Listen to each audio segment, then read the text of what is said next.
Everyone, welcome back to my YouTube channel, The Rehan Verse. And today I'm gonna let you know about the strategy of CMA Foundation December 2025 exam. If you are looking for a strategy or a plan, this is the best for you. So make sure you watch the video till the end.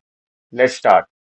सबसे पहले before planning and strategizing everything, we have to know about our foundation course, like what are the subjects, how are we going to approach it, how do we, you know, pass the passing criteria for clearing CMA foundation is very essential. So before getting into the battle, we have to know our enemy as well. So talking about our foundation course, it is divided into four papers. सबसे पहला paper है paper number one, which is business laws and business communication. Paper number two we have is financial accounting and cost accounting. Paper number three is our business mathematics and statistics, which is one of the most haunting subject, but trust me, it's just a matter of practice away. And paper number four is business economics and management. Her paper 100 marks के लिए आता है and total is obviously 400 marks. So the passing criteria for CMA foundation course is you have to score 40 marks in each subject out of out of 400, and aggregate must be more than or at least 200. Like you have to score 40 each. If you score 40 in every subject, but there has to be your aggregate must be above 200 or 200.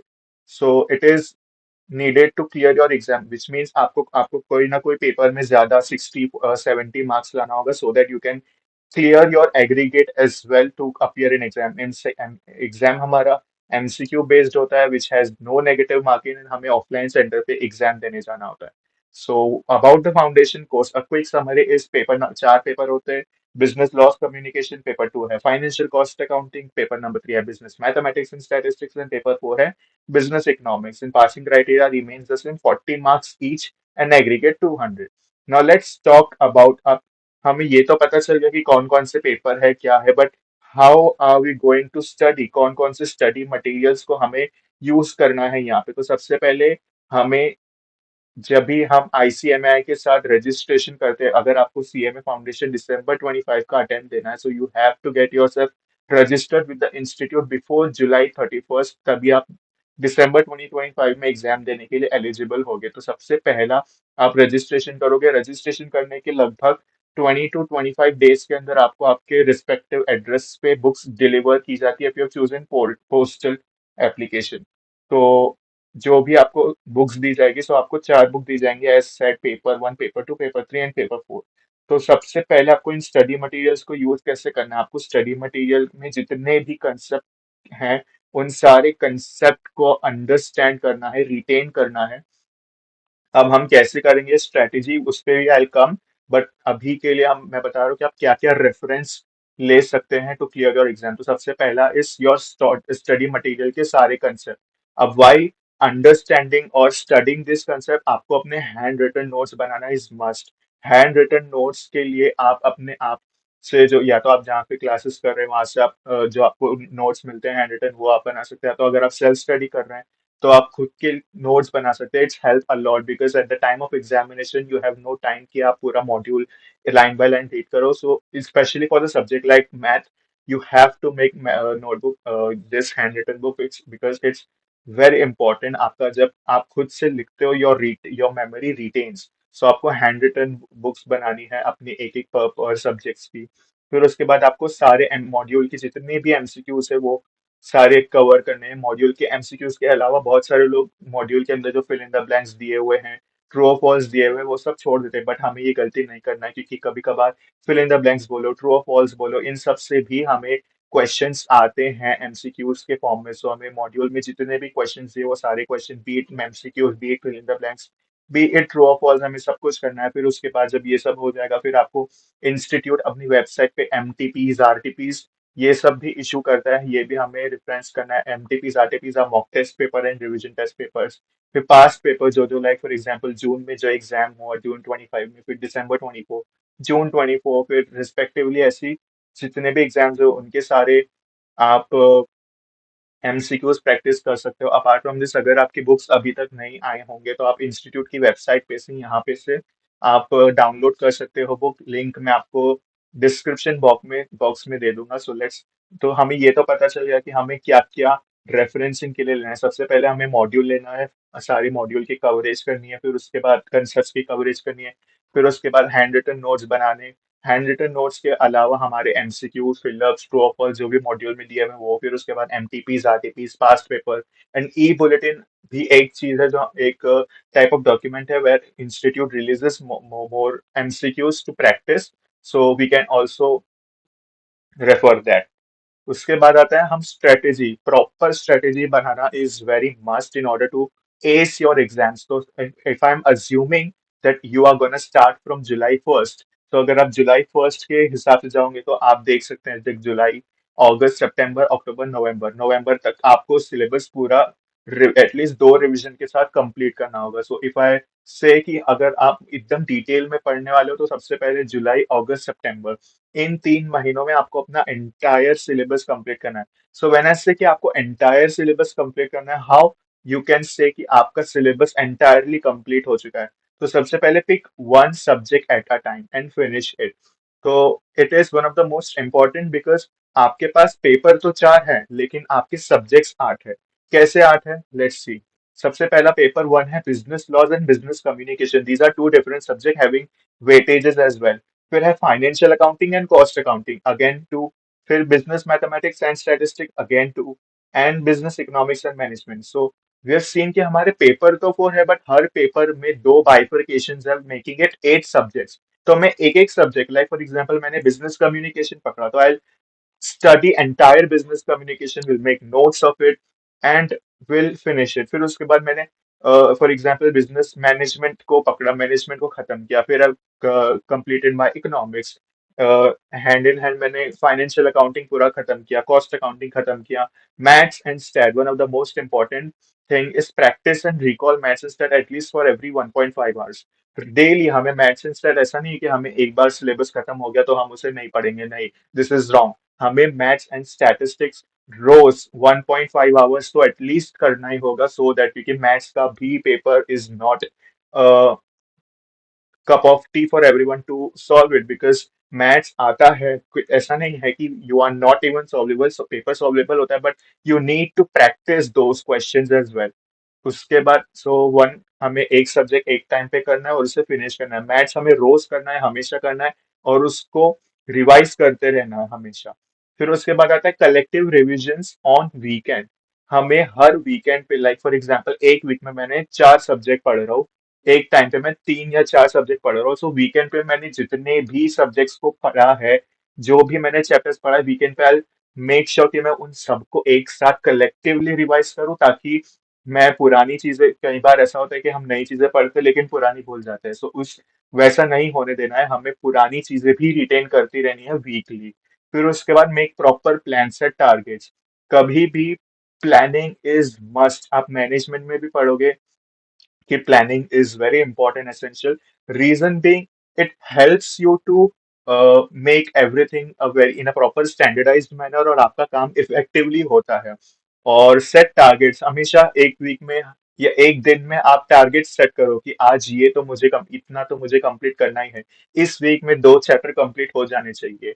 So you have to make sure कि in every subject you are making targets, you are setting targets, you are planning properly। फिर उसके बाद reward yourself on completion of this target. जब भी आप इन targets को complete करोगे, reward yourself कुछ ना कुछ, लाइक फॉर एग्जांपल अगर इस वीक में आपको हर सब्जेक्ट 3 सब्जेक्ट के 2 चैप्टर करने थे और आपने वो सब अचीव कर लिया, सो रिवॉर्ड योरसेल्फ, गो गो बाहर जाओ एंड हैव मूवी। फिर उसके बाद ये, जब ये सारे पॉइंट्स आप कर लोगे, you can say that you have completed entire syllabus and it is very much possible in three months. फिर उसके बाद आता है अक्टूबर, अक्टूबर नवंबर। अक्टूबर में अब जितना भी आपने 3 महीना पढ़ा उसको एक महीने में डिटेल सिर्फ रिवीजन करोगे। I am not telling you here to practice MCQs. MCQs आप जैसे करोगे नहीं, अभी आप सिर्फ थियोरी पे फोकस करोगे और प्रैक्टिकल पे फोकस करोगे। फिर उसके बाद आता है नवंबर, नवंबर के 30 डेज में आप रिवीजन के साथ साथ एमसीक्यूज की प्रैक्टिस करोगे, एमटीपीस करोगे, आरटीपीस करोगे, प्रीवियस ईयर क्वेश्चंस, लाइक जितने भी सोर्सेज है, ई बुलेटिन हो गया, ये सारी चीजें आप नवंबर में खत्म करोगे। अगर आप चाहो तो अक्टूबर में भी कर सकते हो but if it will be up to you. See, हर स्ट्रेटेजी मैं एक जनरल स्ट्रेटेजी दे रहा हूँ, आप रिलेटिव अपने लिए भी बना सकते हो। या फिर दिसंबर के जो लास्ट 14 डेज बचते हैं उसमें आप मैराथन लेक्चर्स अटेंड कर सकते हो। ये आपका थर्ड रिवीजन होगा, जितने भी इंपॉर्टेंट एमसीक्यूज आपने पहले जो भी अपनी प्रिपरेशन के टाइम पे मार्क करे होंगे उनको रिवाइज करोगे। So this is the ideal strategy or the generalized strategy which I'm giving you. So let's move ahead. There are something do's and don'ts while you're preparing your CMA foundation exam. So सबसे पहले आते हैं do's पे। तो do's में सबसे पहला है कि stick to ICMAI study material first। सबसे पहले आप अपनी मॉड्यूल को अच्छे से कवरेज दो, उसके एक के ईच एंड एवरी कॉन्सेप्ट पे ध्यान दो, ताकि आप अदर मदर बॉडीज की जो बुक्स हैं उन बुक्स पे मत रेफर करो, बिकॉज हमारा हमारा पेपर हमारी बुक्स के हिसाब से आएगा, हमारे इंस्टीट्यूट के हिसाब से आएगा। So be practical while you use your study material as well, or stick to ICMIs first. Then we have follow a realistic timetable. Realistic timetable होना बहुत जरूरी है। हमें एकदम भी नहीं कि like 6 to 7 मैं ये करूंगा, 7 to 8। No, it's not like that. Be practical and realistic timetable को हमें फॉलो करना चाहिए। Balance theory plus practical. Obviously for the subjects like accounts हम रियलाइज नहीं करते हैं कि बहुत सारी चीजें अकाउंट्स में थियोरी भी पूछता है, बहुत सारे एमसीक्यूज बोलो, like for example any concept, accounting framework, fundamentals, ये सारे जो पार्ट्स हैं इनसे बहुत सारी थियोरीज भी आती है, हर चैप्टर से थियोरी आती है। तो अकाउंट्स की थियोरी को कभी भी मिस नहीं करना है ऑब्वियसली। और प्रैक्टिकल तो हम करते हैं ही, हमारा फेवरेट होता है प्रैक्टिकल, बट हमें थियोरी को कभी भी नजरअंदाज नहीं करना है। फिर उसके बाद रिवाइज क्विकली, जैसे मैंने कहा कलेक्टिवली वीकेंड्स पे रिवाइज करते रहना चाहिए। फिर उसके बाद पास्ट पेपर्स को अटेम्प्ट करो, एमक्यूपीज करो, आरटीपीज करो। Now there are something which is called as don't. ये इन चीजों का हमें खास ख्याल रखना है while studying, because these are the mistakes from which people do not clear their exams.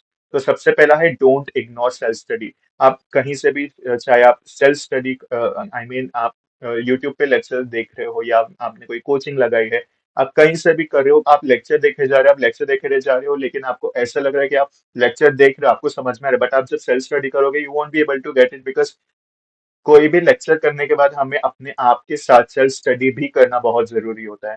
फिर उसके बाद सेकंड है don't keep changing your plan. हमारे प्लान को बार बार चेंज करने की जरूरत नहीं है। आई नो कि इट इज रिलेटिव, हम सिचुएशन चेंजेस होती है, but stick to one plan कि इतना हमें अचीव करना है तो करना है, लेट्स सी व्हाट हैपेंस। फिर एमसीक्यूज को इग्नोर मत करो। Don't be under the impression कि एमसीक्यूज का एग्जाम है, इजी है, हो जाएगा। नहीं, it's not done, this is how it's not done. इन्हीं सारी वजहों से हम एग्जाम में रियलाइज करते हैं कि हमें कितनी बड़ी मिस्टेक की है। हमारे एग्जाम का level attempt bye attempt, fact, this is fact कि हर अटेम्प्ट में हमारे एग्जाम का लेवल बढ़ रहा है। So yes, don't ignore MCQs, theory, practical as well. और don't leave maths and stats for the last. कोई भी नहीं, मैथ्स एंड स्टैट को हमें कभी भी लीव नहीं करना है कि ये चलो ये मैं लास्ट में कर लूंगा। वो लास्ट में आपके पास टाइम बचेगा ही नहीं, and you won't even realise कि हमने वो टॉपिक छोड़ दिया है। एंड अगर एग्जाम में वो टॉपिक आ गया, ऐसे क्वेश्चंस जो हम इजी था, क्वेश्चन इजी है बट हमें करने नहीं आ रहा है बिकॉज हमने छोड़ दिया है, तो ऐसा नहीं होना चाहिए।